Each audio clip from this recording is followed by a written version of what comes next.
The gimmick, defined as a, quote, trick or device used to attract attention, publicity, or business.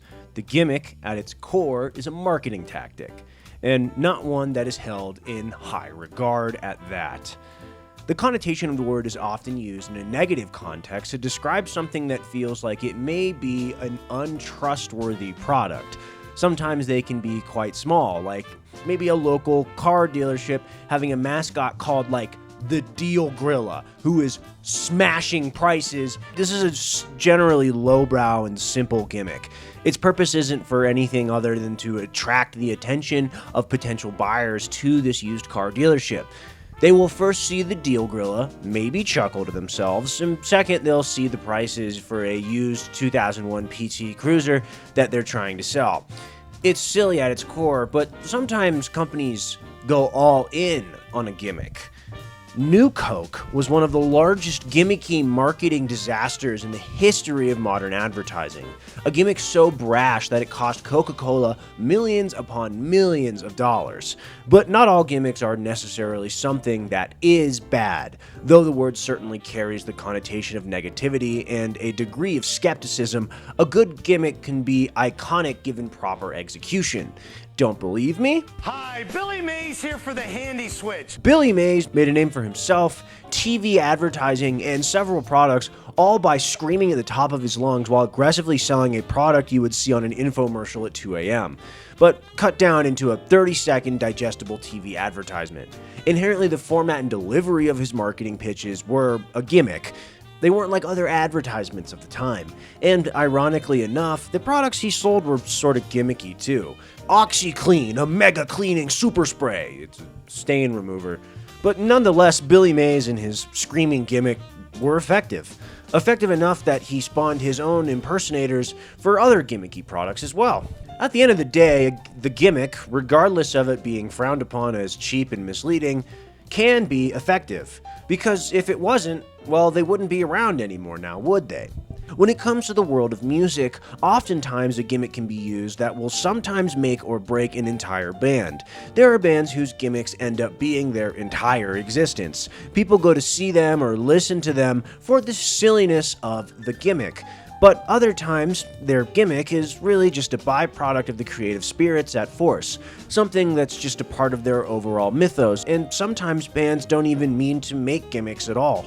They just accidentally do something so out of the ordinary and attention-grabbing that it comes off as something that was inherently done to draw attention to themselves. One of the silliest forms of gimmicks seen across the music industry is the costume band. There are all types of these out there, and they exist solely because of a silly gimmick people want to see. The gimmick of the spectacle.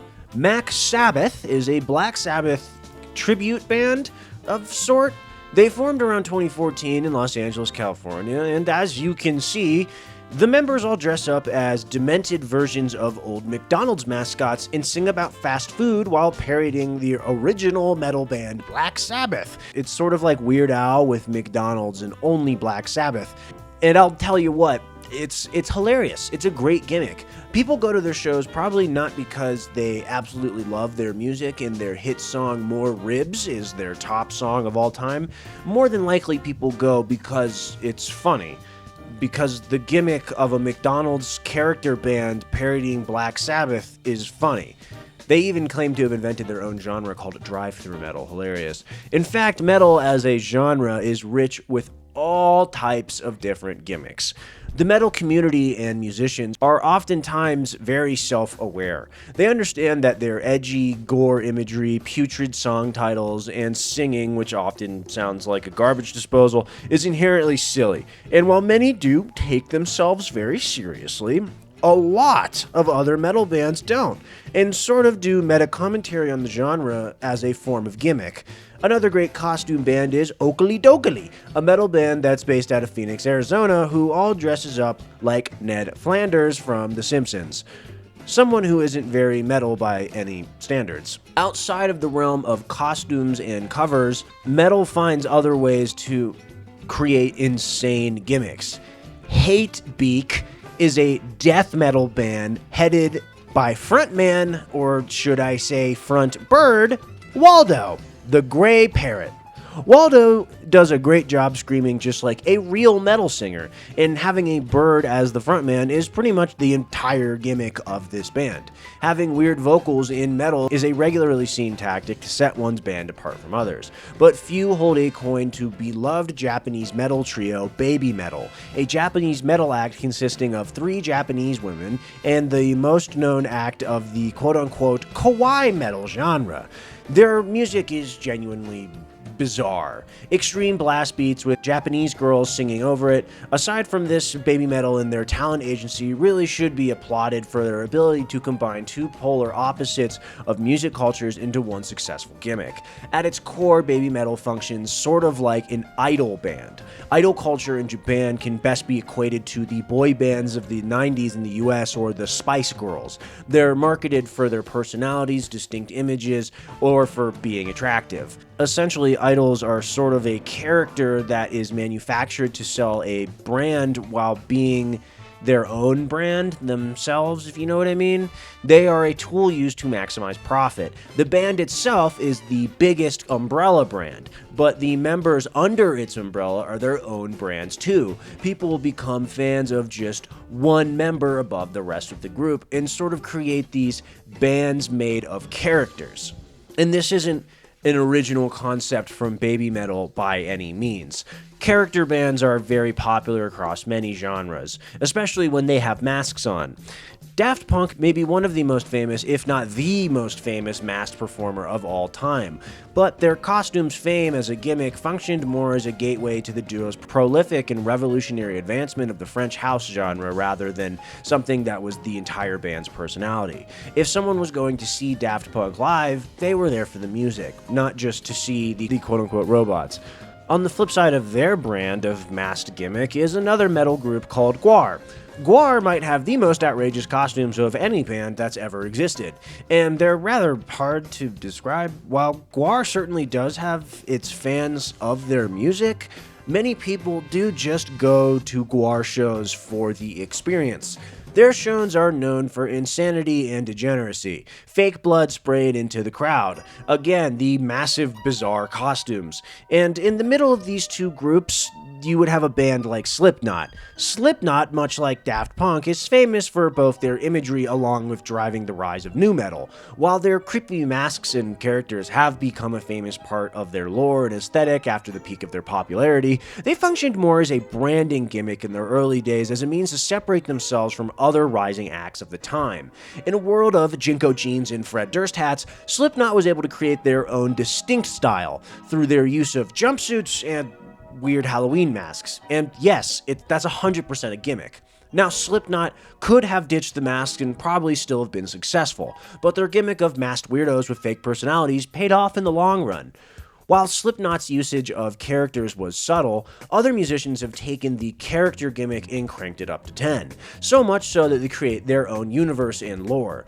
Andrew WK sits alone in his own world of gimmicks to me. To start, Andrew invented his own genre called party metal, which is weird seeing that he was a classically trained pianist. He managed to incorporate his piano, though rather simply, into his own genre. He has a sort of forever costume of wearing all white. He seemed to have turned the concept of pizza and partying into something that was spiritual. He created an overarching story that his fans uncovered about like his fake death and his handler named Steve Mike, and he purposely used body doubles in his shows to build the narrative. He incorporated motivational speaking into his albums. He had a redemption album where he essentially came back from the dead and then finished it with symbolically going to heaven to never be seen again.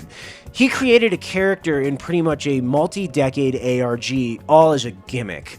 But it wasn't to draw attention, it was a gimmick for his fans to enjoy and decode that created one of the most unique gimmicks in modern music, the gimmick of the Mythos. Andrew WK as a character did something where he used his music as a gimmick to draw attention to the lore he made as a gimmick. Gimmicks within gimmicks. Many other artists have created a mythos about themselves too. But in the case of Buckethead, it became a byproduct rather than something that was intended. Buckethead is one of the most prolific guitar virtuosos of the modern era, and at first glance, his gimmick is pretty clear. He's a 6'6", skinny, jumpsuit-wearing guitar savant who never talks, always wears a mask, and a KFC bucket over his head with long curly hair protruding from the back. He acts like a robot and does the robot while he shreds, and craziest of all, will do nunchucks while he's playing guitars. I've seen it in real life. It's insane. His self-proclaimed backstory is that he was raised by chickens and they pecked his face a bunch at a young age that left him permanently deformed.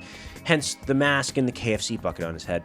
All of this is wildly creative and a funny gimmick from a topical view, but what makes Buckethead so much more notable is his sheer amount of music output he has created. With almost 700 albums released in the past 30 years, Buckethead's creativity goes far beyond a visual gimmick and silly backstory. The level of production he's maintained was also something that has generated a lot of notoriety for him over the years as well. While it's not something that is intended to be a gimmick, the concept of the bottomless albums and music content, which I refer to as the prolific unknown, is something that is also very attention-grabbing, but it's also something that is hard to achieve for obvious reasons.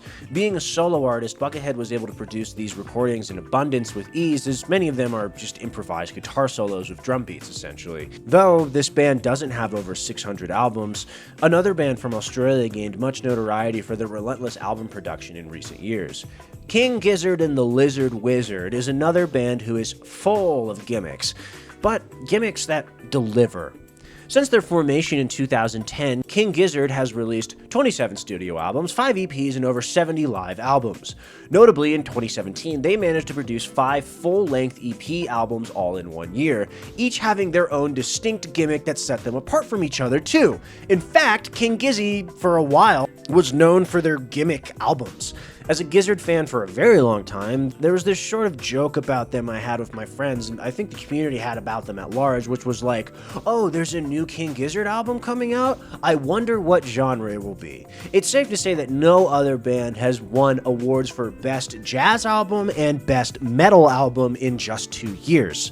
Along with their production, King Gizzard is known as the genre-defying band, and its gimmick is extra crazy considering they have managed to do numerous genres extremely well. They started out as like a psych rock band, then they made a western album, an all-acoustic jazz-ish folk album, then they made a full-on jazz album, then they made 2 metal albums, then they made an electric album, then they made a synthwave album, then they made a blues rock album, then they entered the jam band category. They really are just all over the place, but in a way that it's weird because each album is really, really well done.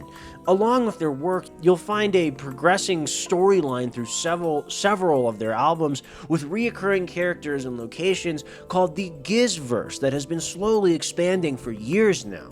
And what got my attention with them, though, was their album Flying Microtonal Banana, an album that presented sounds and instruments that I had never heard before. In fact, it was one of the first major Western rock albums to ever feature the concept of the microtone with the level of success that it had.